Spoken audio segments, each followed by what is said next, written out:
There is new information on a high-profile FBI investigation how the feds zeroed in on Bruce Ivins, the scientist who committed suicide last week. Was he the guy who launched the attacks of anthrax after 9/11? Why this case is not closed even today. That's coming up.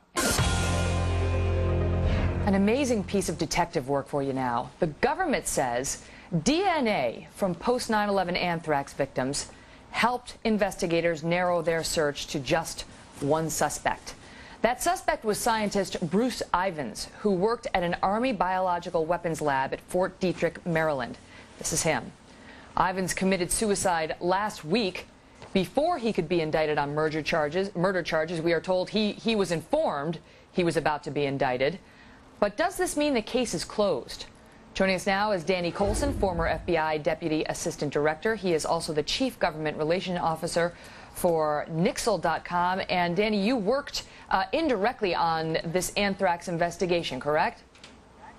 Indirectly, yes. Some of our clients actually in my private company came to us with some suspects. So okay. Yeah, we did work a little bit with the FBI on the case. So now we're learning more this morning on how DNA led investigators to this guy Ivins. What do we know?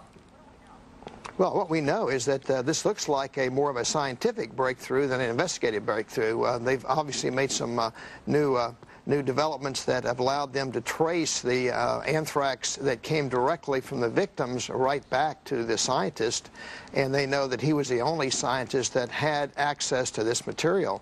So that's pretty good evidence that he was involved. Remember, they focused on another scientist up there at Fort Detrick for a period of time, and then they finally eliminated him. Exactly. Now that guy's gotten a $5 million settlement from the government. Now let me say, they say that the anthrax used in those attacks was weapons grade, so that the feds determined that they had to be coming from one of our own, from an Army base or for someone who was in the business of anthrax vaccines or anthrax manufacturing. That's what led them to zero in on this guy Ivins and his lab.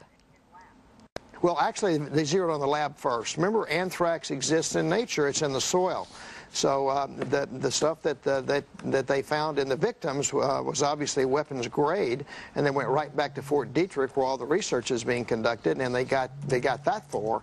But it's only been recently they've been able to take it directly to him, who had access only to these types of spores. You know, there was one theory that they believe Ivins was trying to test the vaccines he was working on for anthrax poisoning on actual human beings, that he was dissatisfied the tests on mice and other animals weren't realistic enough. Danny, do we know anything more today about this guy's motive, if in fact he's their guy? I think there's a couple of possibilities here. One is that he had a toy and he wanted to see how it worked, and that's one. He was a very deranged individual. We've seen that from the psychological things we've developed recently.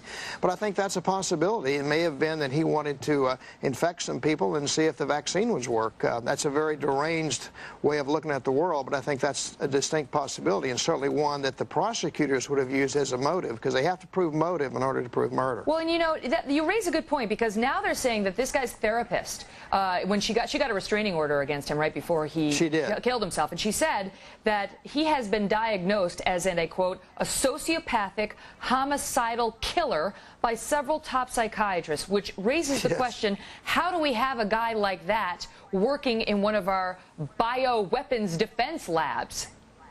Well, that's a great question, and I don't know the answer to that. Obviously, that's not the kind of individual you want there, but you find that oftentimes when someone does something outrageous, you often find, well, yeah, we thought he was a little nutty, but nobody ever does anything about it. So I think that's what we have here. Okay, but it's one thing to have somebody, you know, a little nutty on the set of America's Newsroom. It's another to have them working with anthrax, specializing in anthrax and working on one of the most sensitive things this country is looking into. Is there not ongoing psychological screening for the people responsible for these things?